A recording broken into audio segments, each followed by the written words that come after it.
What is up, everyone? I'm Rusty, your local laboratory maniac, and this is Ladman EDH. Sadly, it's the end of October, last Saturday of the month, but I have so many deck ideas for you guys revolving around the scary season.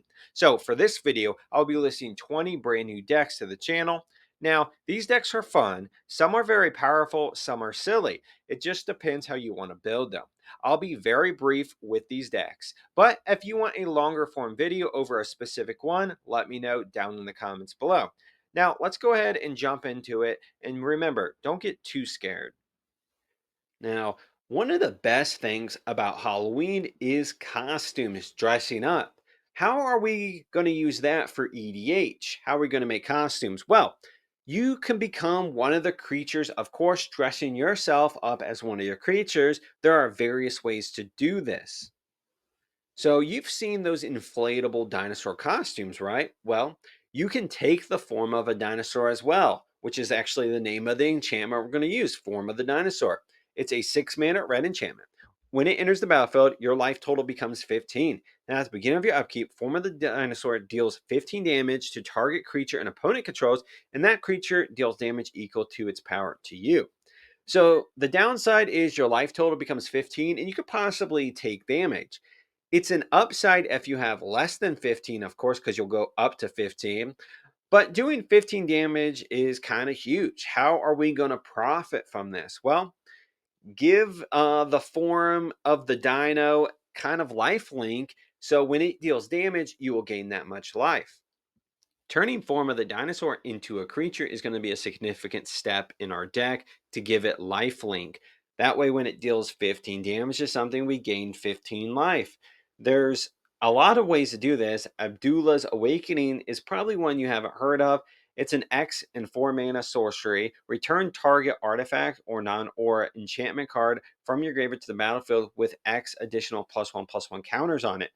It's a 1/1 spirit creature with flying in addition to its other types. Now, why are we turning it into a creature? We have stuff that gives it lifelink counters. That way, if you temporarily turn it into a creature and then it goes back to an enchantment, which there are a lot of cards that do that, the lifelink counter will still work even though it's an enchantment. Of course, you can play lifelink cards that give all creatures lifelink that you control. Then it would work when it's a creature as well. Arwen, Mortal Queen, is a 3-mana Selesnya legendary creature elf noble. When it enters the battlefield, it enters with an indestructible counter on it. You can pay one, remove the counter from her. Another target creature you control gains indestructible until end of turn. Put a +1/+1 counter on it and a lifelink counter on that creature, and a +1/+1 counter and a lifelink counter on Arwen. And it's a 2/2. So she can give a lifelink counter to Form of the Dragon and also give it indestructible if you need. So that's essentially the goal of this deck. Not a Jurassic Park guy, I see. Maybe you're an OG D&D kind of person. Form of the Dragon might be more your costume style. It's a 7-mana red enchantment. At the beginning of your upkeep, Form of the Dragon deals 5 damage to target creature or player. At the end of each turn, your life total becomes 5, and then creatures without flying can attack you. This is even better than the dinosaur one, in my opinion. It may make your life 10 lower than the dinosaur one, but it returns you to 5 every turn, every end step, not just your own. So if you lose life, you'll gain that life. It also does damage to anything and not just creatures, and it doesn't do damage to you. Also, it makes it so creatures without flying can't attack you because you're a dragon, right? Your costume, you're flying around. Regular creatures aren't going to be able to attack you. I actually played this combo in Modern Form of the Dragon with Phyrexian Unlife. It's a 3-mana white enchantment. You don't lose the game for having 0 or less life. As long as you have 0 or less life, all damage that we dealt to you is dealt as though the source had infect. So, the way the combo essentially goes, you're at 5 life because Form of the Dragon. You're on your opponent's turn, they attack you for 10. Your life goes to -5. And then at their end step, it goes back to 5. You don't have any infect yet because it says as long as you have 0 or less life. You had 5 life when you took damage, so no infect happens. Now, if they did 10 damage to you, taking you below 0, then another 10 damage to you, then you're in trouble. Like if they had double strike, for example. But Usually that's not the case. So this is essentially making you almost immortal. If you have Calamity out also, this would make it so like you're dang near immortal unless they have enchantment removal. And the modern deck I played used Enduring Ideal, which is a 7 mana sorcery. You search the library for any enchantment card and put it into play, then shuffle your library. Then it has the Epic ability, which means for the rest of the game, you can't play spells. And at the beginning of each of your upkeeps, copy this spell except for its epic ability. And if you copy that spell while it's on the stack, the Enduring Ideal spell, the original one that you cast, you get multiple triggers at your upkeep. So you look for multiple enchantments each turn, essentially trying to lock out the game from your opponents. It's a hard strategy, but I think it's an achievement unlock. Definitely worth it. Okay, this next one's silly, but I know some of you aren't the dragon type. You aren't the dinosaur type, but are you the squirrel type? Now, my friend plays squirrels, so I told him he should build around this. He's thinking about it. Your play group has to approve because technically it's not legal. It is a 1 mana green enchantment. As Form of the Squirrel comes into play, put a 1/1 green squirrel creature token into play. You lose the game when it leaves play. Creatures can't attack you. You can't be the target of spells or abilities, and then you can't play spells. So this almost has its own epic ability where it prevents you from casting spells after you cast it. But we're going to set up our board with stuff like Privileged Position, which is an enchantment that says other permanents you control have hexproof. And we're going to have stuff that gives things indestructible, like Avacyn, Angel of Hope. It says all other permanents you control have indestructible, and she, of course, has indestructible herself. So we're going to essentially protect this squirrel with our lives, and hopefully we'll be untouchable. Maybe if they do like Blasphemous Edict, it will kill it. Not if you get enough squirrels out. So keep all this in mind. It's going to be a risky strategy, but it would be fun. Okay, you're a green planeswalker. I get you, but you're not the squirrel kind. They're too tiny. You want something big. You can turn yourself into a 7/7 worm. And what do I mean? You can play Elder Scale Worm. It's a 7 mana green worm. Trample. When it enters the battlefield, if your life total is less than 7, your life total becomes 7. As long as you have 7 or more life, damage that will reduce your life total to less than 7 reduces it to 7 instead, and it's a 7/7. So you could do the similar stuff with Avacyn and the hexproof situation, protect this guy with your life, and you'll be basically untouchable. He's almost like a Platinum Angel or a Platinum Empyrean. He makes it so you are a 7/7. And so if anyone somehow can do 7 damage to you and get around this ability, you would of course die, but that's going to be really hard. You can also go Worm Tribal. You can go Baru Worm Speaker. He is a 4 mana green human druid. Worms you control get +2/+2 and have trample. Then you can pay 7, tap them, create a 4/4 green worm creature token. This ability costs X less to activate, where X is the greatest power among worms you control. So it's a 1 mana, tap it, create a 4/4 if you have Elder Scale Worm. And since we're in green, tutoring out this creature will be super easy.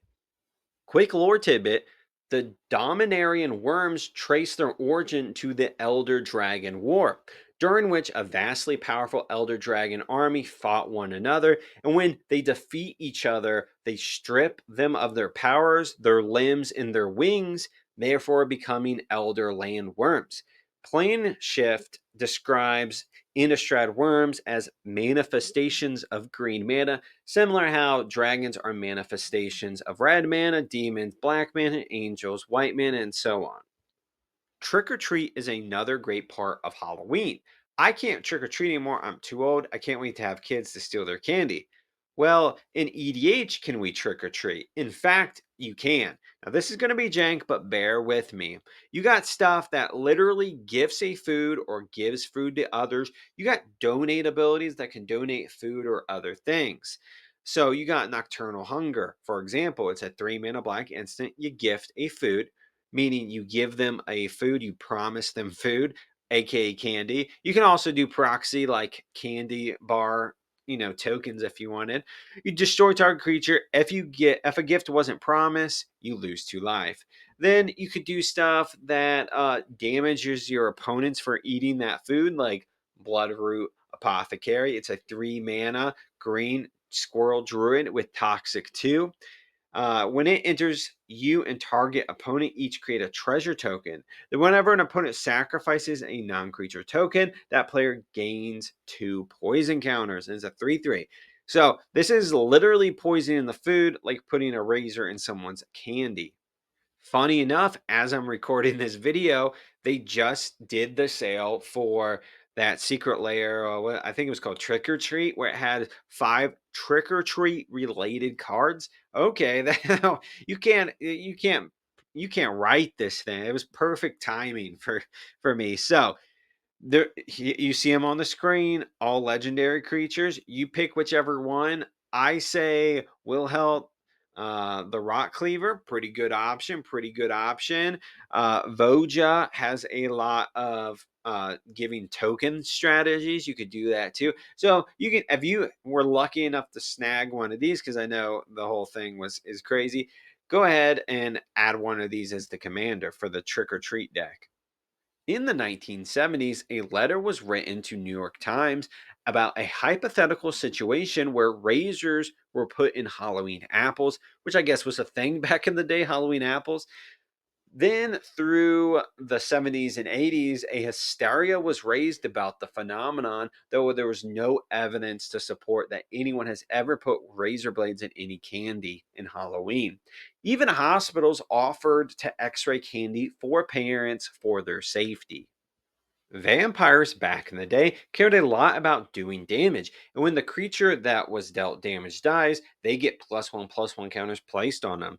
This represents them drinking blood and getting stronger.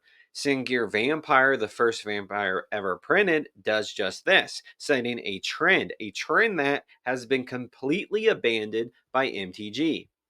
But that doesn't mean it isn't good. For example, we can build around the +1/+1 strategy and doing damage to creatures. Garza Vol Plague Queen can do this and would be a good commander for this deck. It's a 7 mana Grixis legendary creature vampire, has flying and haste. When a creature dealt damage by her, this turn is put into the graveyard, you put a +1/+1 counter on her. And then when she does combat damage to a player, you may draw a card and she's a 5/5. Now, you can do lure effects, forcing blocks, or you can do a unique strategy for sure, which is actually turning our vampires into pingers. Pingers are creatures that tap to do damage. And then we're going to equip them with something, or, enchant them with something that gives them death touch. So they can deal one damage to something, kill it, and get counters. This will eventually build up our board so we have a 1, 2, 3 creatures that are really strong and can hit our opponent.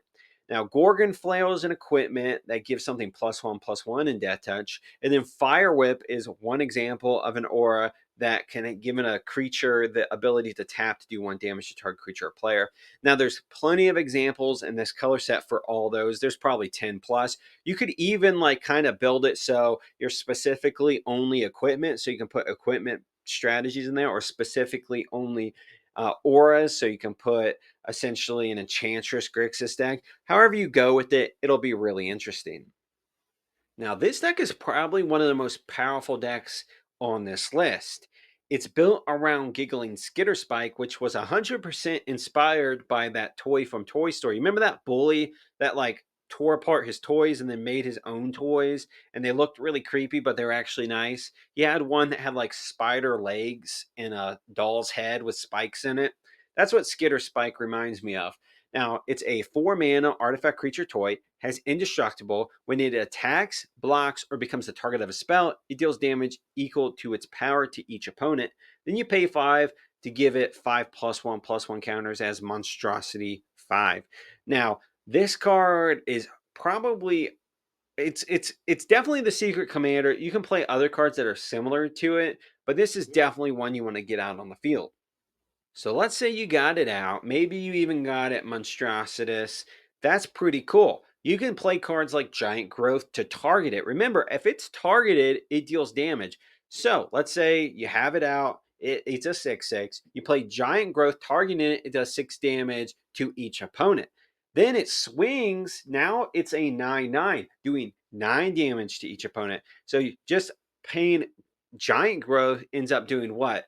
16 damage to it or something. That isn't an, or 15 damage. That is an insane amount for 1 mana. Or you can kind of do an echo storm, like copy target creature or artifact style strategy, because it targets, so it's going to make copy and trigger their abilities. Now, if they're 1/1s, for example, it's not as effective, but you can play stuff like Training Ground to reduce that monstrosity cost. It'll get out of hand really quick. The effect it does each opponent is insane.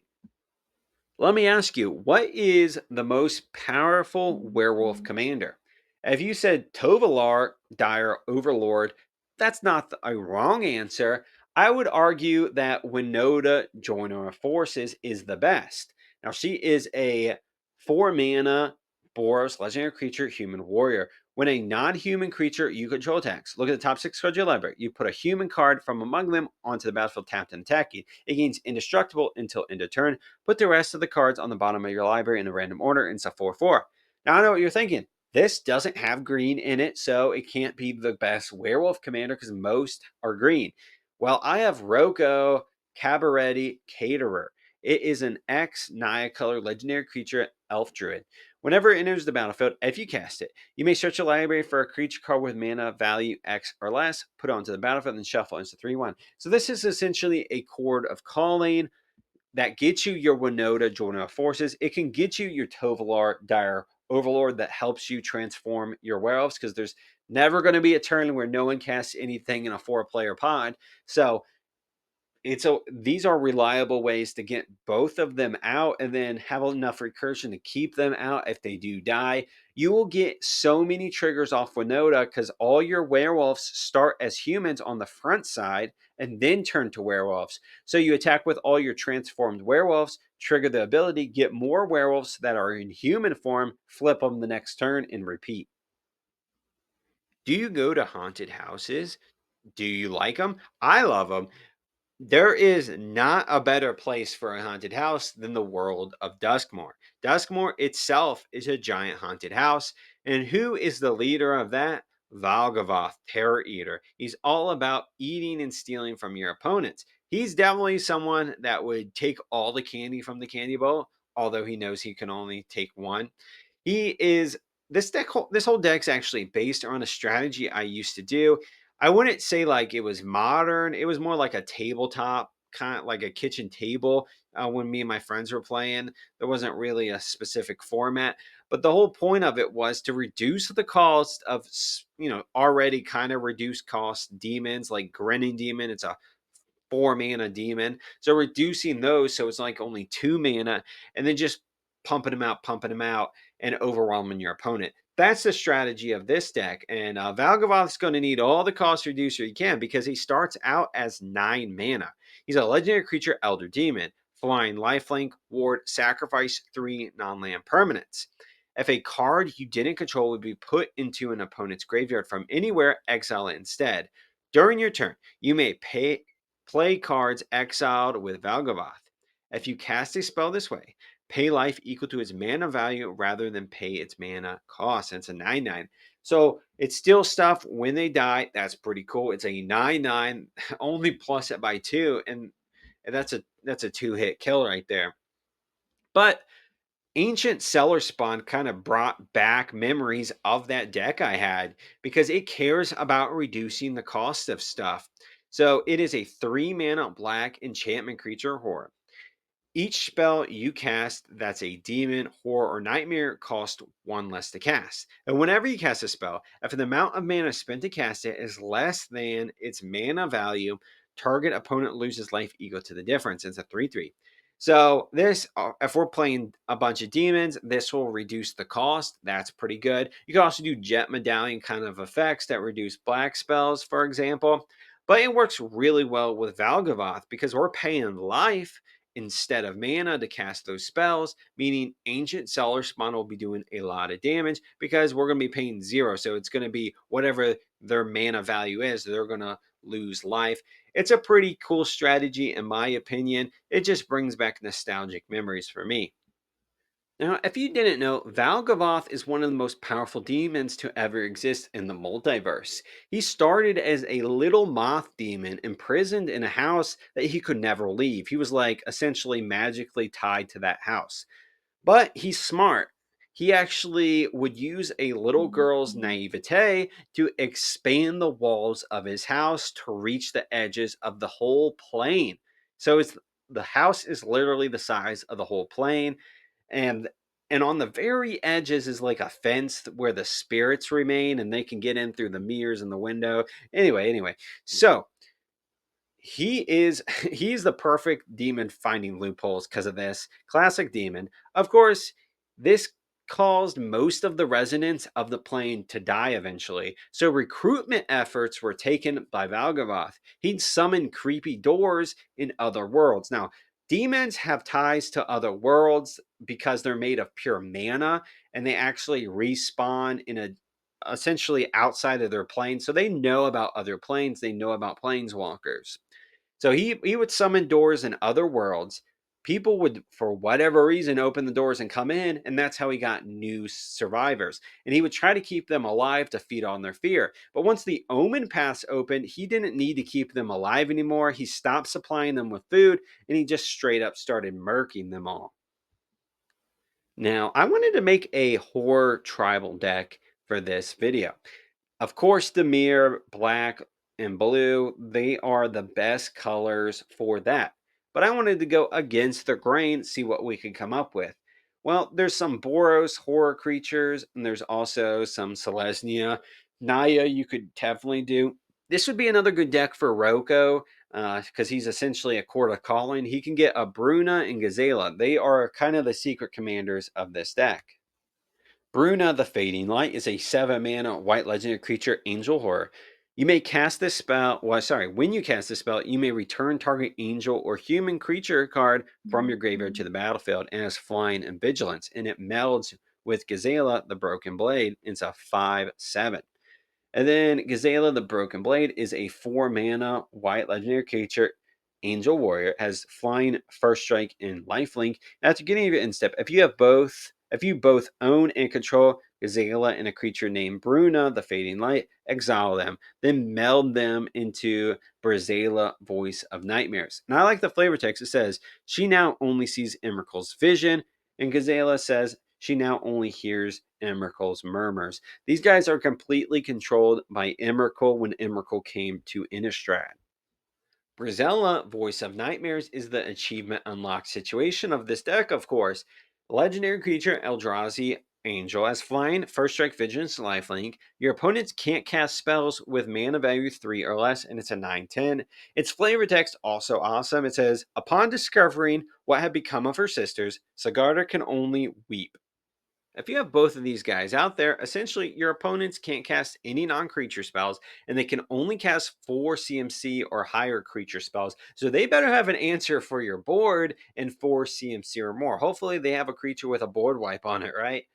Or you could kind of lean more into the Emrakul cult situation. Here's a card I have never seen play in it. Now, if you have a token deck, this guy is an amazing card. It's Emrakul's Evangel. It's a 3 mana green human horror.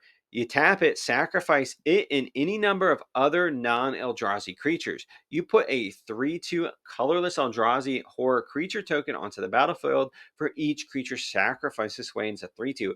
So it's doing an aristocrat in green, pretty rare. It's also letting you, like, let's say you have a bunch of tokens, a bunch of 1/1s, it turns all those 1/1s into 3/2s. That's pretty powerful. And it's, of course, doing the Emrakul cult thing, which we won in this deck. You can put other Eldrazi, like Void Widower, that makes it so they can't cast even spells. So that even decreases how much they can cast. You can really stack up your board with an Eldrazi stacks kind of strategy. On Innistrad, angels were the only protection for humans. Avacyn, obviously created by Sorin, he eventually kills her, like we talked about. Exiles are actually an anguished unmaking. Really sad card. But Bruna and Gazela were the Azorius and Boros color angels. There's also Sigarda, who's the green and white. There was a black and white, but she Avacyn, once she saw that she was kind of talking to demons, trying to work with demons to help humans, she ended up essentially banishing her. So it was Avacyn in her place, which was mono white. Now, Bruna and Gazela, like I said in the flavor text, they get corrupted and they end up melding together. And she's essentially the Eldrazi Titan's messenger. She was eventually slain by Thalia under the influence of Saint Traft. You remember the guy said Saint Traft, he's the spirit, and Sigarda in Thraben. Now, I wanted to build around the Jolly Balloon Man. Yes, it's another Duskmourn card. Duskmourn was literally an 80s horror set, so of course I want to build around it. And when I was looking at the Duskmourn set as it was spoiling, I could identify almost every single reference that there was in it because I'm a nerd like that with scary movies. However, the Jolly Balloon Man really stumped me. And that's because I could not pick. I mean, he's obviously a clown, but he's not. Pennywise doesn't do what he does. So what is it? What is it making these balloons with people's heads? Well, there's actually a Japanese animation that was involved with people's heads being balloons. And the balloons would be floating around and they would wrap up whoever they look like and take them away. It was essentially a Japanese anime metaphor for how do you do this? Sending yourself to the graveyard. Now I'm gonna word it like that. It's a hard topic, but the Jolly Balloon Man I think is a reference to that, which is a hard. I had to do some digging. I had to go to YouTube. I had to So in case you were wondering, that was the reference. So what are we doing for this deck? It is a 3-mana Boros legendary creature, human clown, has haste. Then you can pay 1, tap it. Create a token that's a copy of another target creature you control, except it's a 1/1 red balloon creature in addition to its other colors and types. And it has flying and haste. Sacrifice it at the beginning of the next end step. Activate only as a sorcery, and it's a 1/4. So when I first did this, I kind of wanted to do like an energy style deck because a lot of energy is ETB. However, what I ended up doing, and you can also do like the attraction theme. He's technically a clown, and attractions are typically ETBs, so you can totally do that. The way I kind of wanted to base it off the anime that this represents, taking away something when the balloon shows up. So something like Tyrant of Discord and Demanding Dragon, when they enter the battlefield, they get rid of something. So Tyrant of Discord is a 7-mana red elemental. When it enters the battlefield, target opponent chooses a permanent he or she controls at random and sacrifices it. If a non-land permanent is sacrificed this way, repeat this process, and it's a 7/7. That's a pretty cool ability. You never see that. Then you have Demanding Dragon. It's a 5-mana red dragon. As flying, when it enters the battlefield, it deals 5 damage to target opponent unless that player sacrifices a creature, and it's a 5/5. So there's plenty of options. We have it, and white has a lot of removal as well. So the Jolly Balloon Man is a Razorkin. Razorkin are former survivors who Mhm. now hunt the remaining survivors for amusement. That's kind of dark. He considers himself an artist, taking the time and care to remove the skin of his victims' heads without damaging their features, all to make timeless balloon mementos of all of his kills. The Jolly Balloon Man's finest work, according to him, so far was when he exterminated an entire group of survivors. He did this one at a time, and then he would take the head of each previous victim in a choice location where the dwindling survivor groups would be sure to stumble upon it, thus heightening the survivors' anticipation of their upcoming deaths. Why would people become Razorkin? It seems so mean. Well, Valgovoth likes them because they create more fear. So he kind of protects them more than he would a survivor. So you're more likely to survive technically, if you're a Razorkin, in my opinion at least. Now, one deck that really got me going into the Halloween spirit is this one. It's about the Texas Chainsaw Massacre. There's a card called Chainsaw and the Meat Hook Massacre. Bang, bada, boom. We got the start of the deck right here with lots of flavor. Now, Chainsaw and the Meat Hook Massacre both deal with creatures dying. So, the Chainsaw is a 2-mana red artifact equipment. When it enters, it deals 3 damage to up to 1 target creature. When 1 or more creature dies, put a rev counter on Chainsaw. Equipped creature gets plus X plus 0, where X is the number of rev counters on Chainsaw, and equip 3. So that's really cool. You, of course, can proliferate all that stuff, or you can just put a bunch of kill spells in your deck to get those counters up and rev up your Chainsaw. Then there's the Meat Hook Massacre. You probably have seen this. This like made a huge stir in Standard back in the day.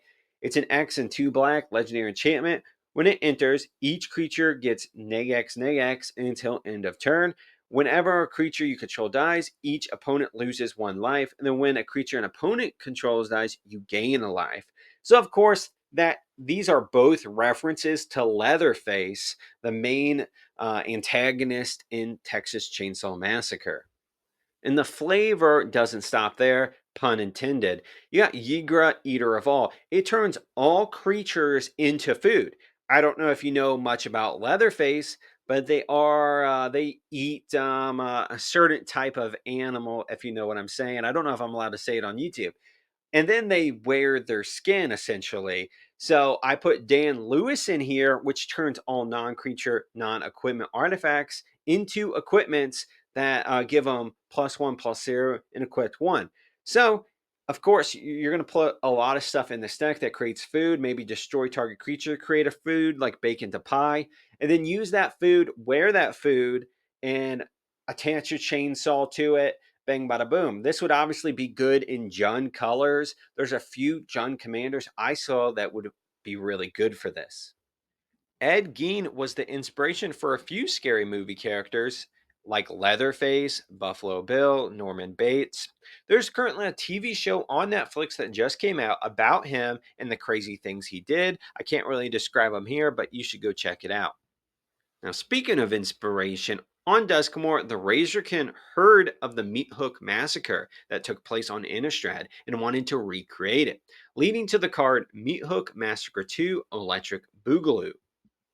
This next deck is definitely one of the off the wall decks, and it's built around one of my favorite horror movies of all time called 13 Ghosts. The premise of the movie, this family inherits this glass house essentially that is haunted with 13 or sorry 12 various ghosts, and there's a 13th secret ghost eventually, and essentially you have to get them all together and then something crazy happens. So I was looking at spirits. Now, spirits obviously ghosts. So I was trying to find 13 ghosts, 13 of the best spirits in the color pairings for them. But then I thought there's actually 13 spirit dragon. There's a few more, but not all of them are great. 13 really good ones that if you have them all on the field, you essentially will win the game. Now, Coyote Soul of Kamigawa is a 4 mana white legendary creature dragon spirit. He has flash flying, and when he ETBs, another target permanent gains indestructible as long as you control him. And then you can pay 5. He gets +5/+5 until end of turn. It's a 3/3. Now that's the commander I chose. There's another 5 color spirit dragon commander from Kamigawa that you can choose as well if you wanted to. Then you put all the other spirit dragons from Kamigawa that have death triggers. So essentially, you get them out, you sacrifice them, and then the game goes on. Eventually, you want to get all of them in your graveyard with buried alive effects or what have you. There's even a spirit from Kamigawa that puts spirits into your graveyard. So you have a lot of cool options, and then you bring them all back, then sacrifice them all, and just get like crazy amounts of aristocrat style triggers, death triggers, and bang bada boom, you will be made in the shade. It's just like an achievement unlock kind of situation, in my opinion. I really love the dragons on Kamigawa. If you didn't know this, the dragons on Kamigawa are chill dragons. They're not like other dragons. They actually resisted the the OG spirit dragon, and fought with the humans against the spirits in the spirit war. They're actually pretty cool. So I really like the idea of this deck. Getting 13 out is just flavorful. You could always add more. I know there's Miram. It's a spirit dragon. It makes copies of these dragons. If you get that out, oh man, you're made in the shade. Of course, we're going to play a haunted house style deck. This is a Halloween video after all. Obviously, you can go the Marina route. She's a 5-color commander that actually cares about having rooms, and that's totally cool. I went a spookier way because I like the Master of Keys. Now, I'll talk about this guy's lore in a second, but this dude reminds me of the villain, and some of you might know this, the villain from Insidious 3, where he had like keys for hands and he can like open doors. This guy reminds me of that. It's kind of creepy. Now, it's an X white, blue, black legendary enchantment creature horror. Has flying when it enters. Put X +1/+1 counters on it and mill twice X cards. Each enchantment card in your graveyard has escape. The escape cost is equal to that card's CMC plus exile 3 other cards from your graveyard. And it's a 3/3. So it mills things into our graveyards, which I like because that's a resource we can use later. Of course, this also gives enchantments escape, so you can escape your rooms and put them into play. But I don't know how you guys feel about rooms. I think they did a really good job because this is a brand new addition to Magic. Usually they botch it. Usually they're like, oh, let's not make it too powerful. Let's underpower it so no one complains. But I think they hit the sweet spot because they did a mythic version, they did a rare version, they did a common and uncommon version. So you have options, even in 3 colors. You have a lot of rooms you can choose from. But how are we going to win? Obviously, the rooms give us good value. That's great. But what we're going to do is animate our rooms. And there's a variety of ways to do that in Esper colors. There's Zur. There's, I talked about a couple actually earlier, Opalescence, so on and so forth. But how does that work? Most of them say, their power and toughness are equal to the CMC. Well, how that works with rooms is if you have one side unlocked, it'll be the CMC of that side. But if you have both sides unlocked, it'll be the combined CMC of each side. For example, you got Mirror Room and Fractured Realm. If you have a Fractured Realm undone, or unlocked, it's a 7 mana creature, 7/7. Uh, or if you have both, it's a 10/10. That's pretty powerful. Doll Shop plus Porcelain Gallery would be an 8/8. Most of them will be 6 or more mana if you combine them. So unlocking all the rooms that you can and then swinging at your opponents will be a pretty cool way to win. The Master of Keys is actually a seller spawn. Seller spawn are essentially enchantment creatures made by Valgovoth to represent people's worst fears. Now, he is able to use the house's doors as thresholds, not just between adjacent rooms, but unconnected rooms as well. He can literally turn doors into portals, which is pretty good. Maybe he's the one that opens doors for Valgovoth. It's also able to manipulate where other creatures exit, an ability it can employ to help other seller spawn track down their prey or trap a survivor in an endless loop of rooms with no escape.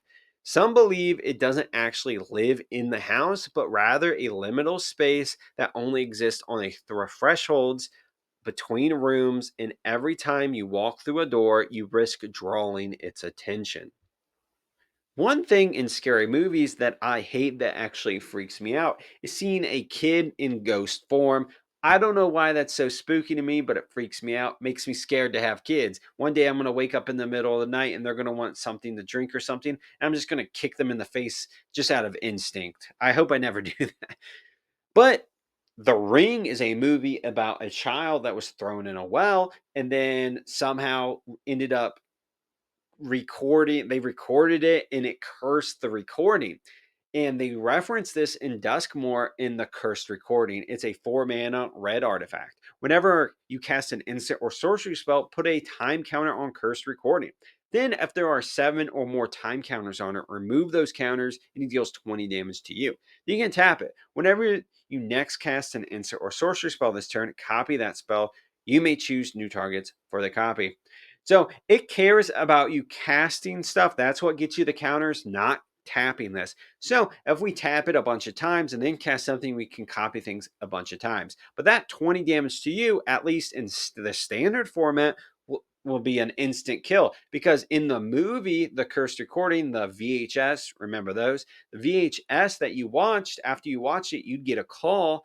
And on the phone, it would say, 7 days, and then you die in 7 days. Well, we're not going to do that. We're not going to wait 7 uses of the 7 instants to do 20 damage to us. We're going to play our final girl, Selfless Squire. It's a 4 mana white human soldier, has flash. When it ETBs, prevent all damage that would be dealt to you this turn. Whenever damage that would be dealt to you is prevented, put that many +1/+1 counters on Selfless Squire. And it's a 1/1.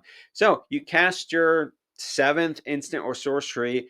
Cursed Recording's ability goes on the stack. You play Selfless Squire. It prevents all that damage, and then Selfless Squire is a 21/21. For commanders, you can pick anyone that you want. Alicia of the Infinite is one I chose for a Jeskai build of this deck. You could even go Tamir with this deck with Magus, Lucia Kane, legendary creature, human, Tyrannid, wizard. At the beginning of combat, you put a +1/+1 counter on target creature. Then you tap her, add 2 colorless mana. When you cast your next spell with X in its mana cost, or an activated ability with X in its activation cost, copy that spell or ability. You may choose new targets for the copy, and it's a 1/1. So, Curse Recording plus Magus, if you tap both of them, then cast an X spell, you get 3 for 1. So you can fireball one of your opponents, for example. And of course, you're going to play untap and tapping things for the curse recording. You're going to copy your curse recording with stuff like copy artifact. There's so many cool strategies you can go. By the way, one of my friends recently told me about this movie. It is The Ring versus The Grudge, Sadoko versus Kayako, which are the Japanese names for them. These movies were originally made in Japan, and then America essentially copied them legally, of course, I'm sure. They made American versions. Well, in the Japanese theater, they came out with this movie, The Ring versus The Grudge. It's only made in the Japanese version.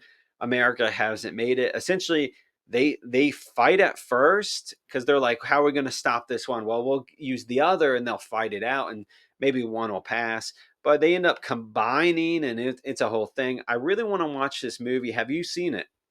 So I had a video planned actually that was essentially heroes of horror. So I wanted to build like 5 decks around the various heroes. I didn't get a chance to, unfortunately.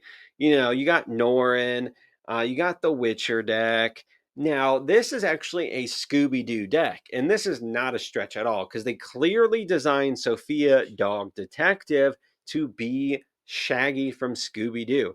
It's a 4 mana Bant legendary creature, human detective. When she ETBs, you create Tiny, a legendary 2/2 green dog detective creature token with trample. Then you pay 1, sacrifice an artifact you control. You put a +1/+1 counter on each dog you control. And when a dog you control deals combat damage to a player, you create a food token and then investigate. It's a 3/4.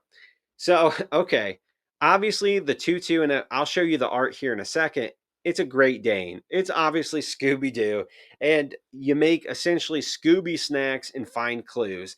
That's interesting in of itself. Plus the theme of Scooby Doo. That's just pretty powerful. Now, we'll be doing stuff with like Armed with Proof, which is a 3 mana white enchantment. When it enters, you investigate twice. Clues you control are equipments in addition to their other types, and have equipped creature gets +2/+0 and equip 2. That's a pretty powerful ability. So we're obviously going to be doing the clue thing. We're going to be doing the food thing. So we're gaining life, drawing cards. What can you want more than that? And of course, you can throw in, I wouldn't like go too heavy on the dog tribal theme. However, I love dogs. I have a dog. I think you just heard my dog jump on the ground just a second ago. So I love dog. I'm keeping that in. I'm not editing that out. I'm keeping that in. So I love dogs. So I enjoy this. I kind of want to build this deck actually, now that I'm thinking about it. Now, Ravnica has an agency called Ravnican Agency of Magiological Investigations, also known as RAMI. Now, Sophia is one of Rami's newest recruits. She is disciplined and insightful, but plagued with a lack of confidence, which leads her to overthink and second guess herself constantly. After a string of unsuccessful investigation, Rami paired her with Tiny, who had been in training to be a sniffer hound, but kept failing because he was too trusting of anyone with food. This partnership turned out to be just what both of them needed, though. Sophia learned to rely on Tiny's instinct.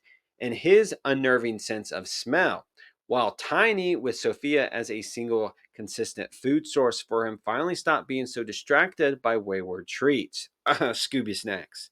Now, together, they've been able to make up for each other's weakness. And I stand corrected. I guess it's not a Great Dane. It may just be a large hound. Another deck I'm actually building in paper. I've had this deck planned ever since the Wise Mothman came out. It's a deck based around cryptids. Now, the deck has a lot of references and there is like a mix of flavor and function. It's still a functional deck, of course, but you got stuff that people usually don't play. So the Wise Mothman is a 4 mana Sultai legendary creature, insect mutant. As flying, when it enters the battlefield or attacks, each player gets a rad counter. And whenever one or more non-land cards are milled, put a +1/+1 counter on each of up to X target creatures, where X is the number of non-land cards milled this way. It's 3/3. So we're doing the milling thing in Sultai, not that uncommon. But we're also going to have a bunch of cool references. Ravenous Chupacabra, obviously a reference to the Chupacabra down in South America. You got Sylvan Yeti, obviously references to Sasquatch. Now, these cards aren't the most powerful, so you're really just kind of dumping them into the graveyard and then mass recurring. And then even an army of 1/1s can be powerful if you have enough of them.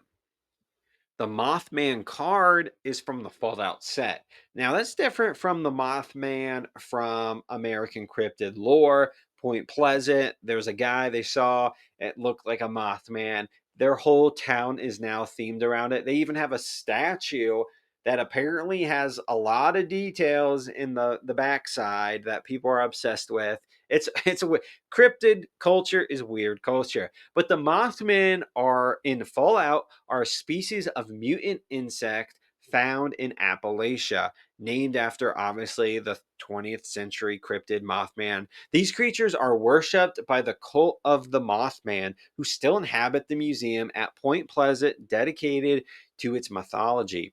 In actuality, the Mothman is not a singular entity, and there are many Mothmen with various eye colors and characteristics. Some people watch, scary movies for the plot, some watch it for the gore. But we're going to make a lot of gore with this deck. I actually made this for an urban legend style video that I ended up not doing. It had the Cryptids deck, it had a few other decks. This is the Bloody Mary deck. I'm using Sir Gwyn, Hero of Ashvale. It's a 6 mana Mardu legendary creature, human knight. Has vigilance and menace. Whenever an equipped creature you control attacks, you draw a card and lose 1 life, and you can equipment you control have equipped Knight 0, and it's a 5/5. So what are we doing? How does this relate to blood? Well, there's actually an enchantment called Arterial Alchemy. It's a 3 mana red enchantment. Whenever it enters the battlefield, you create a blood token for each opponent you have. Then blood tokens you control are equipments in addition to the other types and have equipped creature gets +2/+0 and equipped 2. So the goal of this deck is essentially to make as many blood as possible and then equip them with equip your commander who's Bloody Mary and swing in for game. You got Streefan, Mar Progenitor. There are so many options. You got the new Jaws if you want to throw the new Jaws in here. Blood tokens, they mainly came out in Crimson Vow, which is the vampire wedding set. The origin of Bloody Mary is highly debated. Anyone that tells you they know the exact answer is really just full of it. The legend essentially goes, if you go up to a mirror, you turn off the lights, usually illuminate your own face with like a flashlight or something, and say the name Bloody Mary 3 times or 5 times in the mirror, you will summon her reflection and it'll kind of like go over your own face so it looks like you are her. Although the legend has been speculated to be about various historical figures like Queen Mary, folklore is quite complex, so no one really knows where it comes from. The origin of summoning things through mirrors, though, is something quite ancient. We have always done that as humans. There is even a legend like if you try to summon your loved one, but at like it might summon a skull reflection, and that means you're going to die. There's a lot of crazy legends out there. Humans have wild imaginations. Now, did you do this as a kid or have something similar to Bloody Mary where you live? Let me know in the comments. If you don't want to go the Orzhov token vampire route, you can pick a Dracula card like Jonathan Harker, who was the protagonist in Dracula, and he had to survive Dracula and help defeat Dracula. So Jonathan Harker is a 2 mana blue legendary creature, human advisor. You tap him, draw the card, then exile a card from your hand face down. You may look at that card for as long as it remains exiled. You may pay 6, and after you do, you transform Jacob. Well, Jacob is its original name. It's actually Jonathan too. So you transform John. Now he transforms into Harker's Obsessive Inquiry. So it's a legendary enchantment. At the beginning of your upkeep, exile the top card of your library face down. You may look at it as long as it remains exiled. At the beginning, or at your in turn, you may play a land or cast a spell from among them that you've exiled without paying its mana cost. So basically, it loots essentially for you, exiling those cards. And then when you flip it, it still exiles cards and makes you a whole pool of cards you can choose from at the end step. Of course, Paradox Haze was really good because it kind of gets you an extra card in that pool. So you have a lot of card advantage, a lot of things to plan around depending on what your opponent is doing. You can, of course, put tap and untap stuff in this as well. You know, Jonathan Harker, he's in Dracula's castle. They're sucking his blood at night. He doesn't know what's going on. Not a cool time. He later escapes and he manages to go to a convent with, nuns and, he had a mental breakdown upon arriving there because his experiences with Dracula and the brides were totally bad. His fiancee, Mina, comes to nurse him back to health with the nun's help, of course, and marries him right there. He returns home to England, later seeing Dracula in London just walking down the street. You know how you just see an ancient evil walking down the street. That's typical London for you. Now, him, Mina, Abraham von Helsing, a whole bunch of people, they track down Dracula's location and give him a poke through the heart with a wooden stake while he's in his coffin. And I really love the Dracula story. It's a timeless story. If you haven't read the novel, I would check it out if I were you. So I was thinking, how could we do a Friday the 13th movie? Of course, it's one of the most famous scary movies from the 80s. It involves 13, Friday the 13th, the 13th number being bad, a giant reanimated zombie with a machete and hockey mask, and has, of course, the camp counselors that let him die. So, what I did was I chose Grim Corpseborn. Now, this guy is a powerful commander. If you've never faced him, he definitely commands respect on the battlefield. He's a 5 mana Demir legendary creature, zombie warrior. When he enters the battlefield, he enters tapped and doesn't untap during your untap step. You sacrifice a creature to untap him and put a +1/+1 counter on him. And when he attacks, destroy target creature defending player controls. Then put a +1/+1 counter on Grim. He's a 5/5. So he is definitely a Jason character. Jason Slow comes in tapped. He literally will just sit in the bottom of the lake until someone steps foot on his campgrounds, which will wake him up, killing them, sacrificing them, getting them more power. Then he goes back to sleep. So now this is kind of silly, but stay with me now. For the counselors, I actually made this a persistent petitioners deck. Now, if you don't know, it's a 2 mana blue human advisor. You pay 1, tap it, target player mills a card. Or you tap 4 untap advisors you control, target player mills 12 cards. And then a deck can have as many number of cards named persistent petitioners as they want. And it's a 1/3. And then, of course, you can play machete based cards. There's Trusty Machete, which is pretty good. It's a pretty generic. However, it is on theme. It's a 1 mana artifact equipment. Equipped creature is +2/+1 and equipped for 2.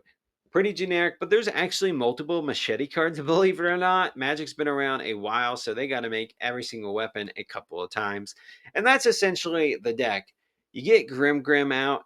It's going to be like a pseudo zombie theme. You're going to mill, get stuff from your graveyard. You can do like reassembling skeletons type effects to get them in your graveyard and then bring them back, sacrifice them, swing with him, destroy something, sacrifice it, and so on and so forth. And I don't know if you know this, but at the end of the first Friday the 13th movie, not Grim, Jason essentially comes back to life when his mother is sacrificed, aka she's beheaded.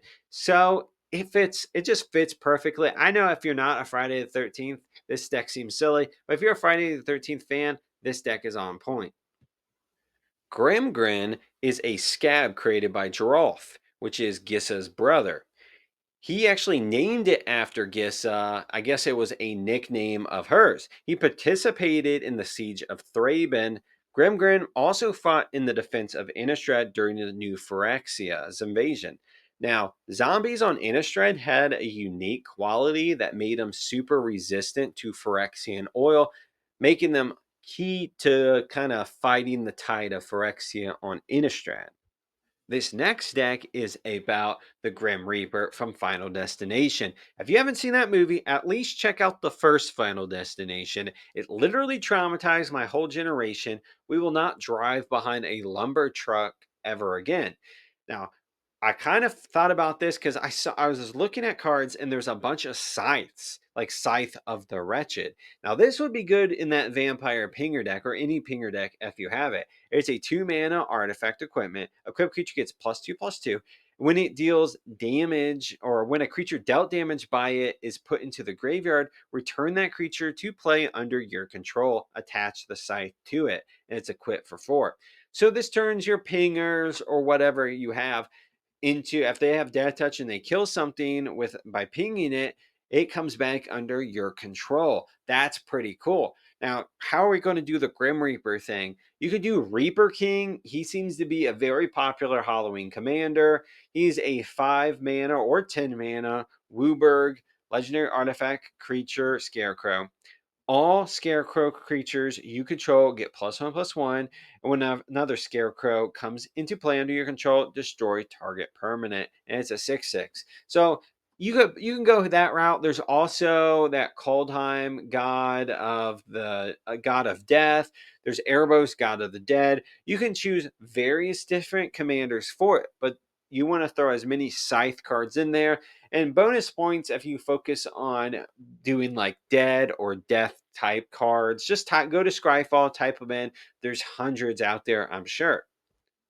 The Reaper King is the most powerful of the animated scarecrows in the world of Shadowmoor, which is Lorwyn, but at night. It was a whole thing. Some speculate he was once a normal scarecrow created by a Kithkin that somehow gained sentience and resented his makers, growing in size and strength and taking in other animate scarecrows under his twisted arms. The Reaper King's crown was featured as the expansion symbol for Shadowmoor, which is pretty cool. Thanks so much for watching until the end of this video. This video was originally 60 decks, and I was like, should I post all of them? I might throw it on my Patreon. I did record it. In case you didn't know, I have a free Patreon that gets you a Discord link so we can chit chat about Magic the Gathering, anything you like. Also, there is a paid tier if you're interested in that. Quick shout out to my paid tier members. I got Lock 35, I got Brooklyn, and I also got Who's Neil. Now, if you like videos like this, if you like deck building styles like this or Magic the Gathering lore, go ahead, hit that subscribe button, comment down below, and hit that like just to show me that I'm doing the right thing. And until next time, guys, I'll be seeing you.